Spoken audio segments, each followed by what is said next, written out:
Hey guys, what's up? Hari ni saya punya S580 yang baru ni sudah dibook oleh satu customer. Customer ni pun saya rasa dia sempoi lah. Saya cakap sama dia, marilah buat konten sama dia. So dia pun cakap okey lah.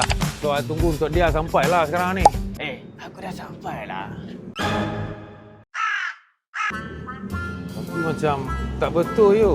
Akulah yang nak sewa S-Class ni. Ini saya lah. Ini betul ke you? Uncle, ini gambar orang muda lah. Ayah, itu 30 tahun punya gambar mah. Masih handsome mah.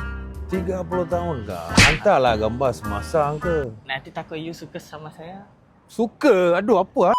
Okey Uncle, bagi you tahu ini adalah S580e S-Class yang paling baru. You nak tahu apa yang best Uncle? Ini kereta dalam S-Class ni yang paling comfort dan juga paling laju. Ada lagi satu benda paling cun Mia. Ini kereta you boleh pakai petrol dan juga elektrik. Cucuk sini ya, Cash. Uncle, dengan interior yang luxury macam ni, warna yang menarik macam ni dan juga teknologi yang paling baru, saya garanti Uncle mesti suka Mia lah kita. Uncle, ada dengar ke apa saya cakap? Ni. Tengok guys, Uncle sudah tidur. Ni kereta Mia comfort lah. Memang kasih orang tidur lah.